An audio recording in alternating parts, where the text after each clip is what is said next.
Hello and good evening. Welcome everyone to the Business of Property. Happy Easter for those who are celebrating over the weekend. I'm your host, Cheryl Leong from Property Development Australia. I begin by acknowledging the traditional custodians of the land on which we meet and pay my respects to elders past and present. And I extend that respect to Aboriginal and Torres Strait Islander people here today. At the Business of Property, we interview superstar guests in the property development space that share their expertise, their deals, and their stories to help empower, build, and grow our community of property developers. So, hello to Facebook land, LinkedIn, YouTube, and anyone watching the replay. Give me a shout out if you're here with us today in the comments section. And please feel free to interact as it's a live session and it's great to get your questions.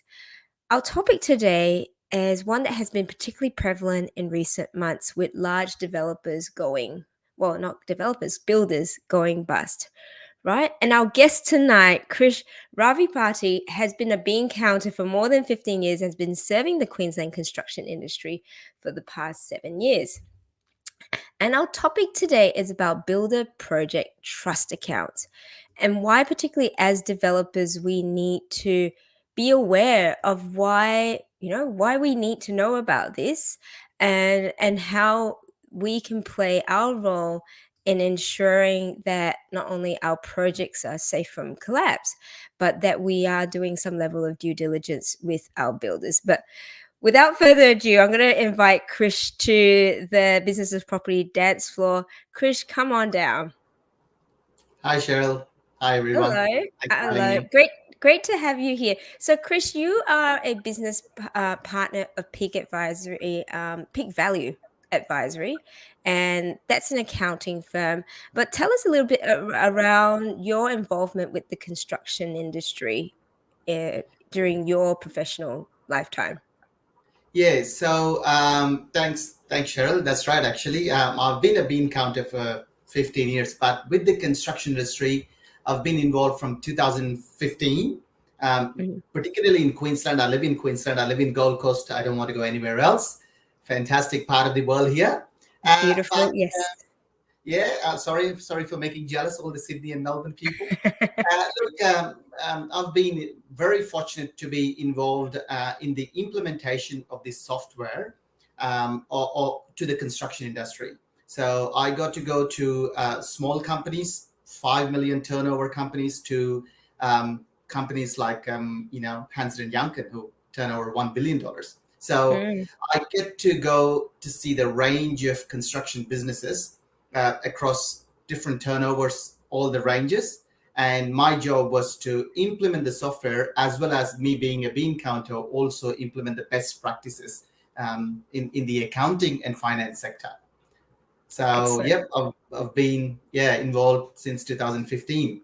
So I've done probably Excellent. 150 companies. Yeah. So, I mean, today we're talking about builders trust, project trust accounts. And I know you've put a bit of a presentation together for us, and I don't want to steal your thunder, but in essence, for those of you who have attention spans like goldfish, like I do, just in brief, what is a builder's project trust account? Cheryl, as you exactly started the sentence, as a lot of head contractors, as we call the builders, are going bust. So one of the trickle down effect with this one is the subcontractors who are actually performing the work are not getting paid. Mm. So there are two aspects to it. One is for the work they're not getting paid, and also this retentions money which the builders are holding, and that's been gone as well. So Mm. these subcontractors, when they turn to administrators, the administrator says, "Now it's all our money now. You'll get a 1 cent in a dollar or 2 cents in a dollar." So what the government came into picture and said, can't do that anymore.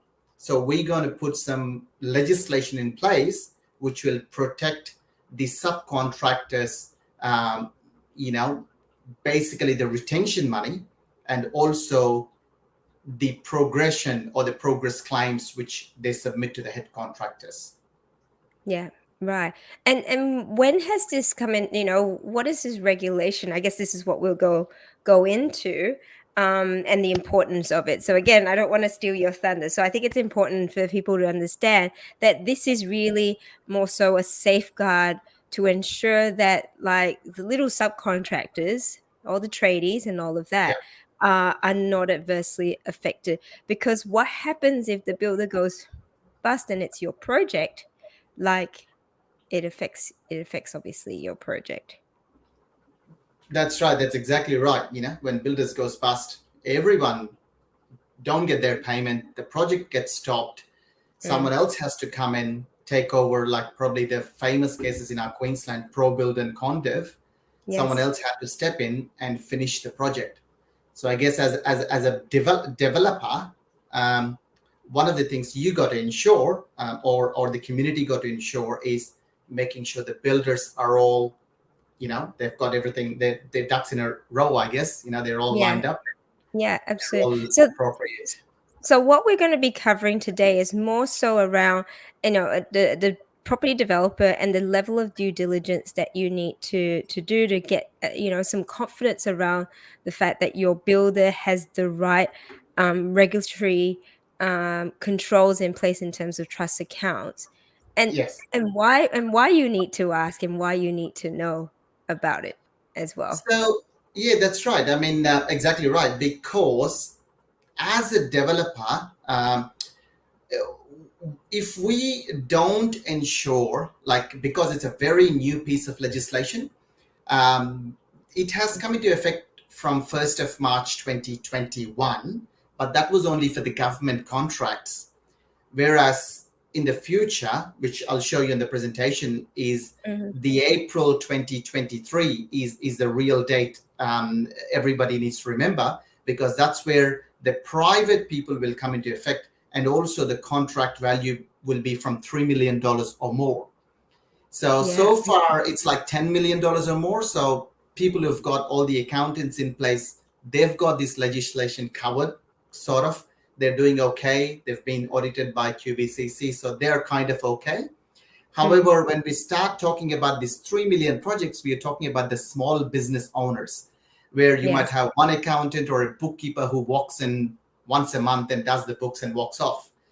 This is very important for them. So they're not immune just because they're small business owners or 3 million construction owners. It will affect them. And that's why my job as an advisor is to make sure those construction builders are compliant, and we as a developers making sure that we're giving these contracts to those builders who are compliant. Yeah. Okay. Awesome. Well, I think we need to dive into it. Those of you that are listening, whether it's today or the replay, please pop in your comments and your questions below. Krish will be the best person to respond to them, because I'm as much learning today as everyone else. And just really quickly before we start, Krish, is this across all the different states as well? No. So what I'm covering today is especially only for Queensland. Okay. The other states have already got this in place, like New South Wales and Western Australia. So I will touch base on them, but I'm not going to go dive deep into the New South Wales and Western Australian legislation. This is purely concentrating on Queensland legislation. Okay, fantastic. All right, let's get rolling. Over to you. All right, I'll share my screen. Share screens. All right, and let me know if you can see my screen.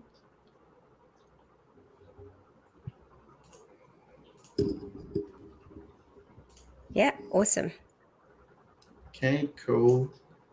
Let me make some adjustments here. So,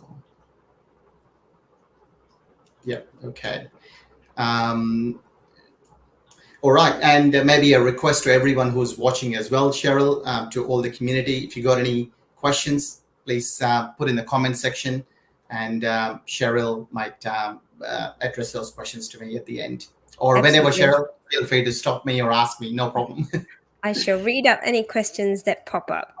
Awesome. All right, so I've got two screens. So I'm looking at this screen and I'll be talking here. All right, as it says, it's critical compliance changes in Queensland building and the construction industry. that you can no longer ignore. Mhm. Now, again, so so that's me again. Too many Krishes around, but just to give a background of who I am, I've been a CPA for 11 years. I've been in the construction industry for 7 years, and I have implemented construction software for considerable number of clients, and I've trained around 550 users. I have serviced 25 million to 1 billion turnover companies. I think we've covered that before. And I was very fortunate to be involved with the government, Queensland Building Construction Commission, QBCC, when this framework was being legislated. So you live pretty much living and breathing it at that time. That's right. That's right. We were heavily involved because from the software side of it, they were asking us questions. Hey, do you think software in general, is it possible?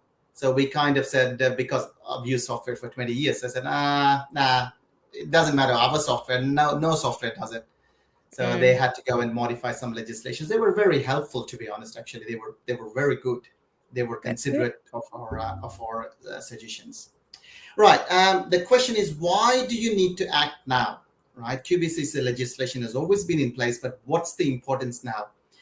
Now, I've gone through this legislation, as Cheryl said, I've lived and breathed in that legislation. There are some serious penalties do apply if you don't follow the legislation, and imprisonment to the directors in certain circumstances. Now, as everybody would appreciate, if a director of a building company is sent to jail or imprisonment or any disqualifications, that person will be disqualified as a director, and there are other consequences. So they might lose QBCC license, they might never able to build. So we as a developers, our project will come into a standstill. So that's where our due diligence will come into place, and it's very important to act now. Just a bit of overview, guys, what I'm going to cover at a very high level. First of all, I'll talk about the rollout of this legislation and the contract value. Second, I'll talk about the need of multiple bank accounts, PTA and RTA. Now, PTA stands for Project Trust Account. RTA stands for Retention Trust Account. So there are bank accounts, there are physical bank accounts like your transaction account. So the name, you should have those words in it, trust account. So we'll be talking about these two accounts in particular. Approved financial institutions, we will talk about which are the banks which are approved. Not all banks in Australia are allowed you to open these bank accounts. There are only few, which I'll show you what they are. Communication to the subcontractors, so we'll talk about 3 levels here. The first one is the client, which is ourselves, I would say developers. The middle one is the head contractors, and the bottom one are the subcontractors. Now, this legislation is to the head contractors. So that's why, once again, as a developers, as a client, it's our responsibility in our best interest to ensure the guy who's actually managing it, head contractor, is compliant. Now, head contractor also has got some obligations in the communication level to the subcontractors, which I'll cover. Increased workload to the accounts team. One thing which you will hear, probably a bit of complaint from your builders, is there's too much work for their accounts team. Obviously, what that means, it may increase the price for us. Someone has to cope with it, so we need to be aware of it, which I'll cover. Next one, certification to manage the trust accounts. So not anyone, any bookkeeper, any accountant just can join the organization and start looking at it. You need to be certified. You need to have a certificate issued by QBCC. There are some tests. There are one test you need to take, which I'll cover, and I'll show you a sample how it looks. Software compliance. There are a few things in software which you can't do anymore. So if you're just using off-the-shelf products like MYOB, Xero, QuickBooks, there are certain things you can't do, or you might have to change a few things in the software setup. So you might have to start looking at some construction industry specified software. So at a very high level, I will cover those points as well. Mm. And the last one which I have is audit of the trust accounts. So once again, not many small builders get their accounts audited. They do get done by a CPA or a CA, but they don't get audited. However, there are some legislations which will need you to audit every account. Yeah. So those are the 8 points I thought I'll cover. Sorry, was there a question? Yeah. So when did this legislation commence? So this legislation came on 1st of March 2021. So that was only for the government project. So it was a phased rollout, what they Right, called. So there okay. was phase 1, 2, 3. So for the private entities, it's already in place, but for the contracts over $10 million. Okay. So predominantly, and each project needs to be over 10 million. It's not the turnover in general. Okay. So, Right. if Okay. you're building a big shopping center or a small shopping center, then usually they have few teams in place: accounts team, legal team, lawyers team. So they So were you kind generally of the mid-sized and above builders, really. correct. Like I'll show you the next screen here. What do you call this slide? Slide here, right? So the reason why this is important now is from 1st of April 2023, the private entities will come into picture as well. So it's not only the government contracts, even the private contracts, more than $3 million. So for example, any McDonald's, any Starbucks, any Hungry Jack's, any like everyday contracts you see at the commercial sector, they all come into picture. From 1st of October 2023, private entities with $1 million or more will come into picture. Goodness. Now, Yeah. one very important thing I will have to address here is this changed only last week or probably 2 weeks ago. Previously, if you are familiar with QBCC project trust account legislation, it used to be 1st of July 2022. So because of the elections, they pushed it by 9 months. Okay. So that's why it's a little bit of relaxed scenario. There's a bit of grace. There's a bit of grace there to get up to speed with all of that. Yeah. Absolutely correct. Like previously, it was very rushy. Like people had to do it now. But at least we got a little bit of breathing time now. Yeah. Yeah. Okay. So that's the rollout and the contract value. So the next one, what we will talk about is the multiple bank accounts. Now, for example, I'll give you an example, right? And see how complicated it becomes very quickly. For example, you're doing, say, 3 projects, more than $3 million. What you need to have is you need to have one normal bank account, which is your everyday bank account. And you need to have 1, 2, 3 project trust accounts. And you need to have an additional retention trust account. So you're talking about 5 bank accounts you got to manage. Right? That's why you need to have an everyday bank account and 3 project trust accounts and 1 retention trust account. And as soon as the project is finished, you got to close them and open new bank accounts as soon as the new projects come into place. Yes. So it becomes so complex for the accounts team. And administrative, if there is an accounts team to begin with. Correct. So even if there is no accounts team, the bookkeeper has to manage these things. Yes. And so that's what you see. Project trust account, you must have 1 project trust account open for each project, more than $3 million.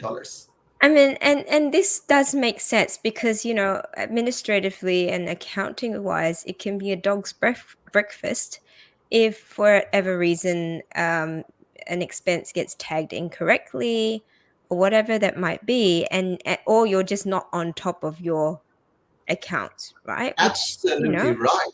And for a lot of these smaller size builders, I mean, the focus really is, we just need to get projects done and dusted and money in the door. However, if you have no idea where your project is at, then things can go pear-shaped very easily. Absolutely right. Because as we all know, builders are very good at their trade. They put their hard hat on, go and build the buildings, but managing, they just want someone else to manage it. Yeah, absolutely. We got to ensure that the bookkeeper is doing the right thing, or the Yeah. accountant is doing the right thing. And Now, how easy, sorry to interrupt. How easy, difficult is it to actually get these trust accounts set up? yeah, so once again, not every bank account at the moment. So today is 19th of April. I prepared these slides probably last week. So as per last week, it's only 6 bank accounts in At 6 Australia at the banks. moment, Yeah. Okay. which allow you to open the bank trust accounts. Right. So if you bank with someone else other than these 6 bank accounts, and you've got a relationship going with the other bank account, you will have to start dealing with these 6 from now to build up the relationship. Yeah. Yeah. I can imagine all these builders going, "Oh my goodness." Absolutely, yes, Yeah. and that's why we said, "Hey guys, get your ducks in a row." Yeah. Because Yeah. now You it's got to start early. Well, I guess the fact that they've got a bit of a they've got a year, one that's a year and one that's a year and a half from now to really start that process going. correct. In a way, it's a blessing in disguise, because saying that, yep, good. Look, okay, let's start thinking. I mean, look, most of the builders are good people. They want to do the right thing. It's just the administrative process that they need to be aware of. Okay. And so who does a check on that? Who does it? Is there some sort of a check to ensure that this trust account is there at the start of every project? Or is Look, that that's just part of the something. auditing? Is that part of the auditing at the end of the Yeah, financial year? so part of the auditing is ensuring that the transactions have gone in correctly. However, is a checklist which I guess the directors or finance team needs to come up with, saying that, They hey, have have to I make done sure, this? Have yeah. I done this? Yeah. Or talk to someone like us or their own accountants. Just develop an Excel checklist. Yeah. Because as you can see, there's a lot of compliance they need to do. Like I'm Yeah. only covering 8 of them, but there are 15 or 16 of them which I haven't put in the slides. And all they want to do is just build. They just want to build. But you have They to. want to Sorry. build, you see. Yeah. Yeah. Sorry, go back here. And also another thing is now you use a very good word. It becomes a dog's breakfast. Now retention trust account, if you don't manage it correctly, it does becomes a dog's breakfast, because what the legislation says at the moment is, even if you have 3 different projects, you're holding cash retentions on these 3 different projects, they all can come into one retention trust account. So if you got a tiler, a roofer, Sparky, Chippy, and you're holding retentions on them, they all can come into this one retentions for each project.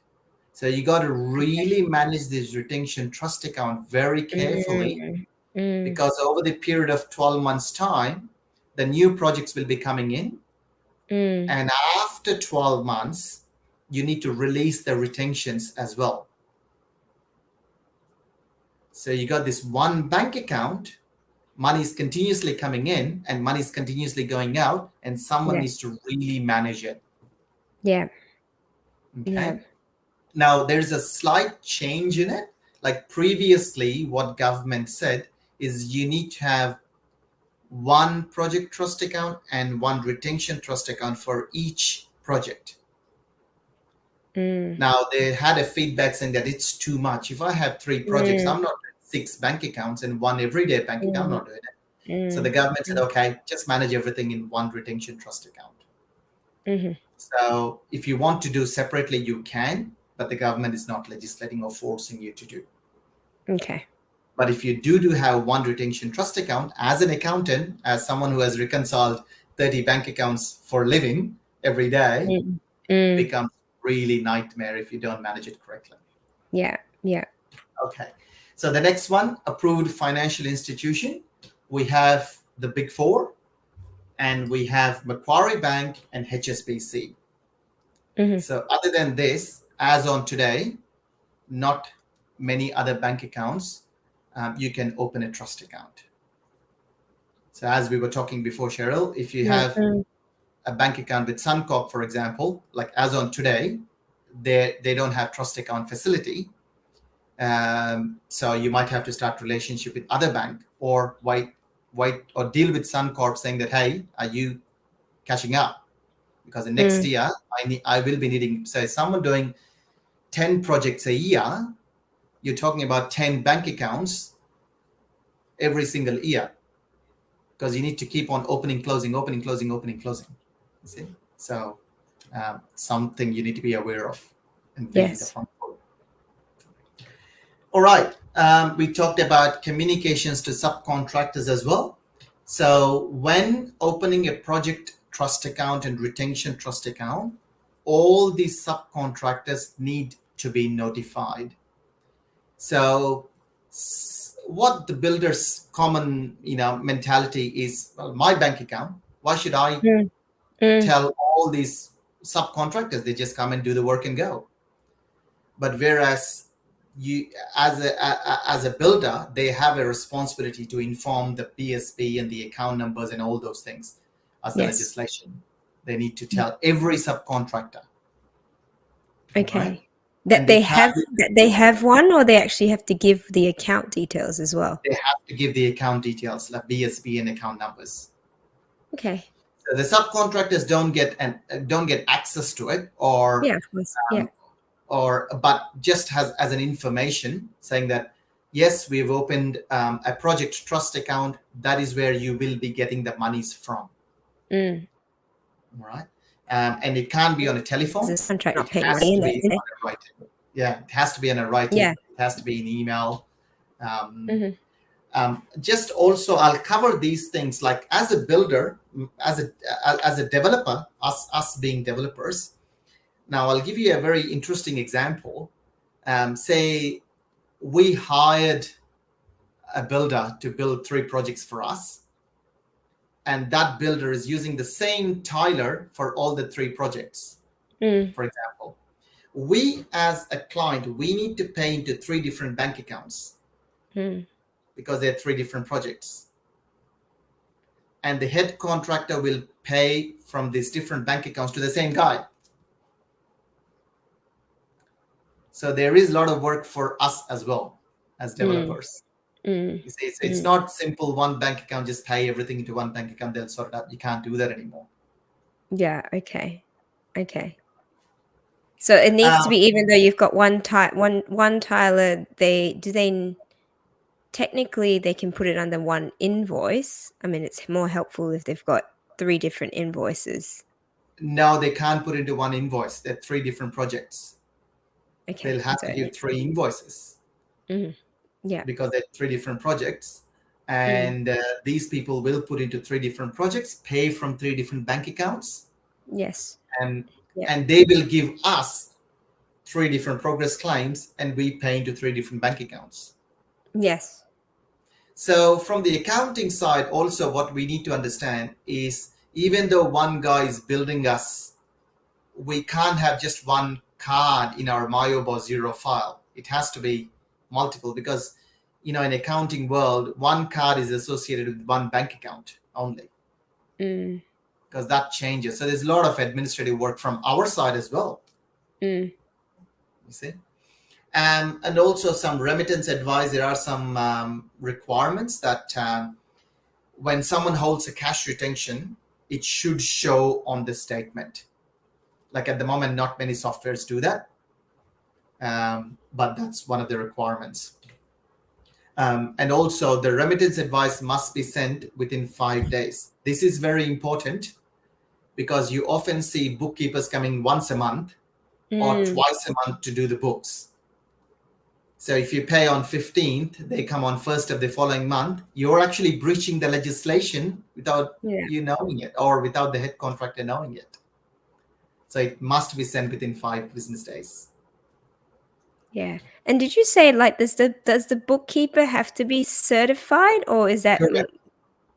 They have to be certified. Absolutely. I'll show you where or how you can do the certifications. And here, because there is money involved and going out involved, There are some jailable offenses, Yeah, right. imprisonment for 1 year or 2 years in some scenarios. And the legislation has become very strict, saying that directors, you got to ensure that you're doing the right thing.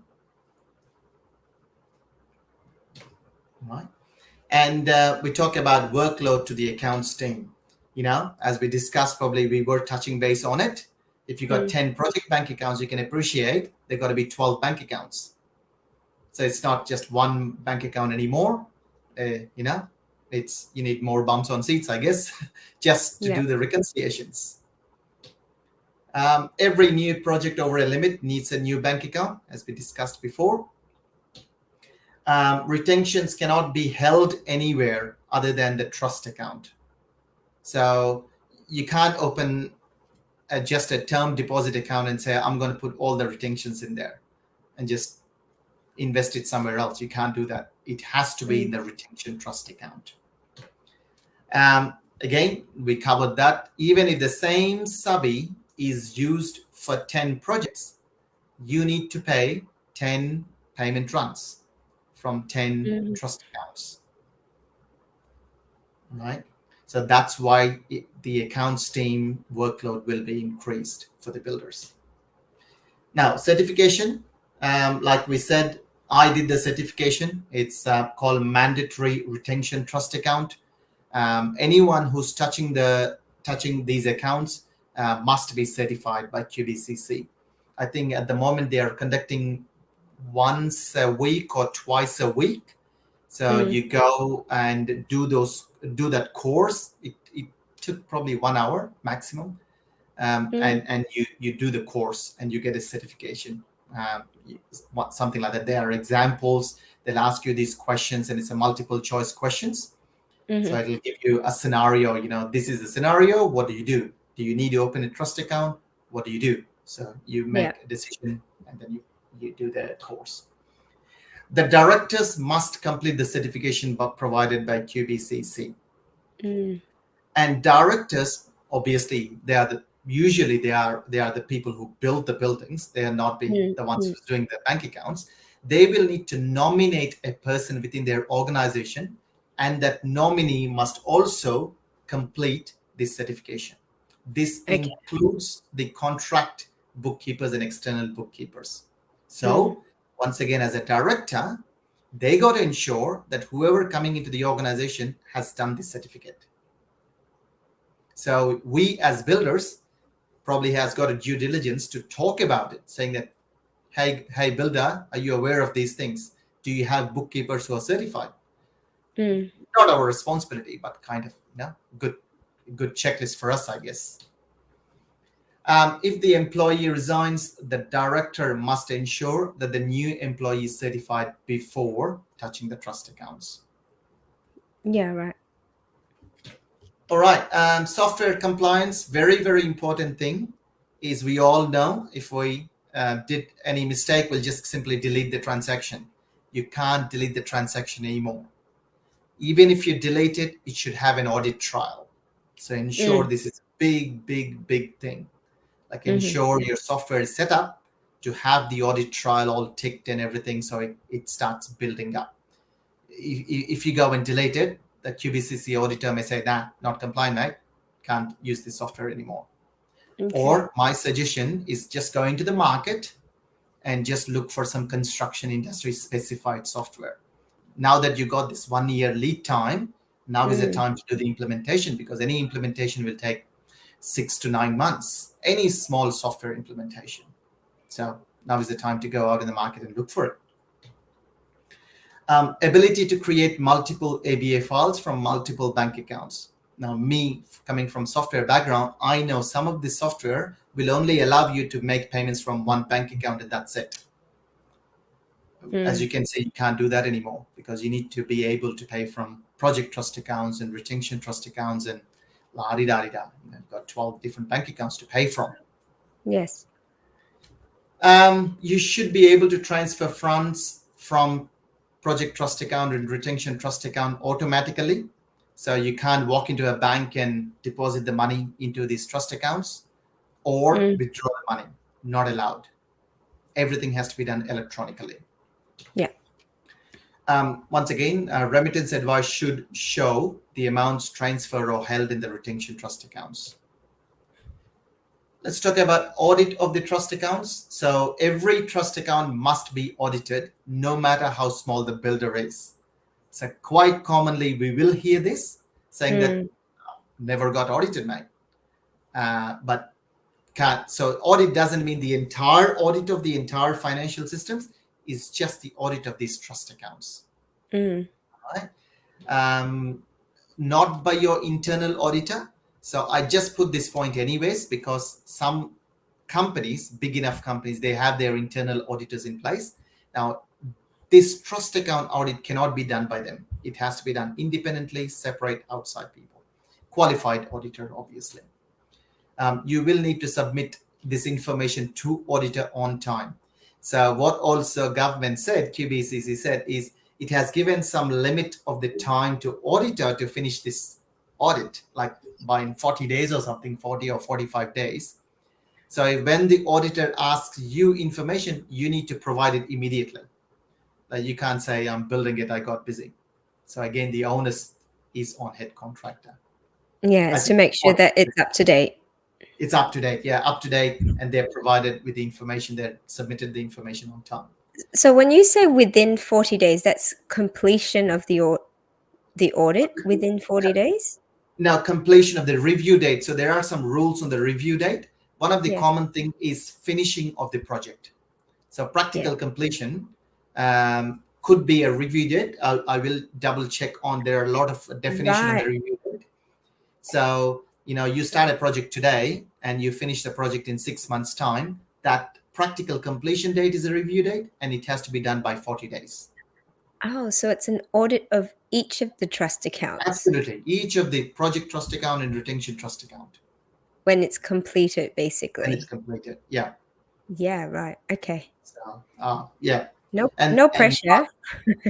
Yeah, no pressure.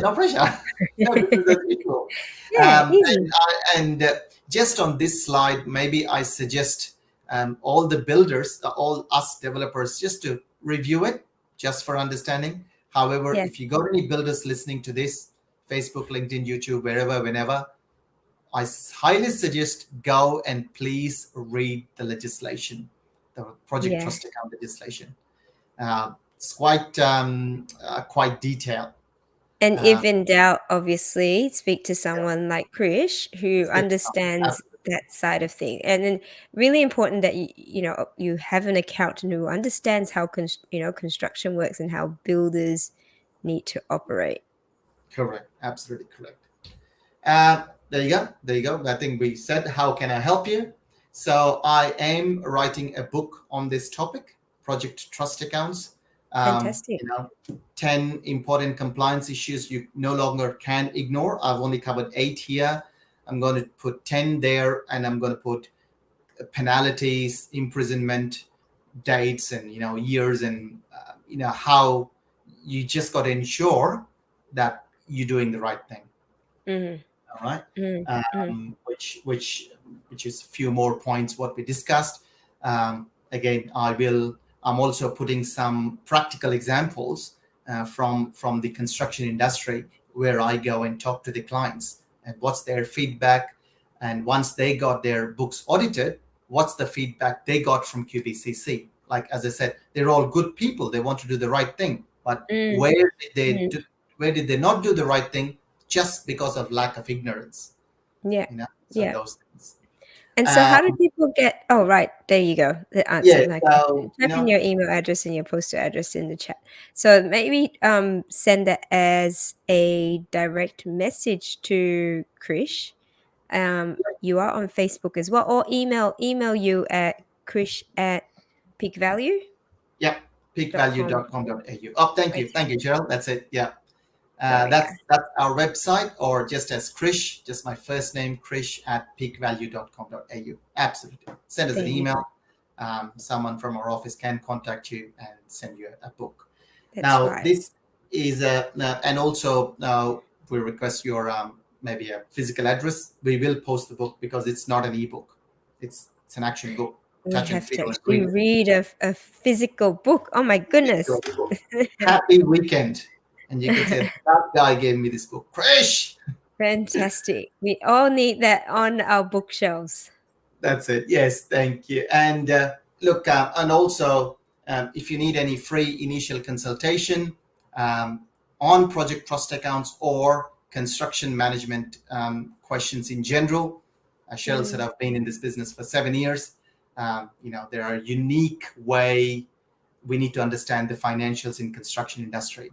You've got this work in progress and forecasting and all those things, which are particularly useful and related, and only construction accountants understand. So feel free to email us. Yeah, thank you. Thank you so much. In the chat box yet? And the chat box, Anyone wants to speak to Krish about this, particularly if you are a builder? So from a developer point of view, in terms of our due diligence, right, that we want to make sure that our builders are doing the right thing, which, we know that they're getting audited and things like that. But what are the questions that we as developers can ask builders when we start projects, just to give us that sense of assurance that the builder's doing the right thing?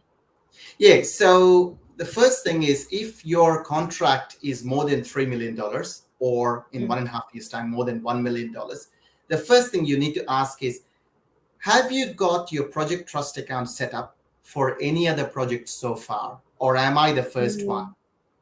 And if they said that you are the first one, you say, okay, go and talk to a construction advisor or your accountant. Make sure you know the process correctly, because the legislation is very strict that you need to open within 20 days of the signing of the project. And also, it's very interesting when I talk about $1 million. Say you get them to build a small commercial property for $900,000, and you expect that there's a variation of $150,000, so which will push that to the $1 million. Now that will become a project trust account contract. Yeah, right. So at that level, you can advise your builders, hey mate, just go and open a trust account, right? So just be prepared upfront from the beginning. Because what is the impact? What is the impact, Krish, if so, for example, an auditor picks up something, and there's some concerns there, like how would that potentially impact not only the builder but the developer as well? Yeah, because QBCC has been very good in understanding, saying that it's a new piece of legislation. However, if they continuously see that, look, director is reluctant to change and they don't want to do the right thing, some of the things, as we discussed, is jailable. So they can say, hey, 1 year imprisonment. As soon as it does that, even from the Corporations Act view, the director will just become like, he can't be a director for a company anymore. And once that person loses that QBCC license, he's not allowed to build or work on that building. So you, as a developer, need to find a new builder.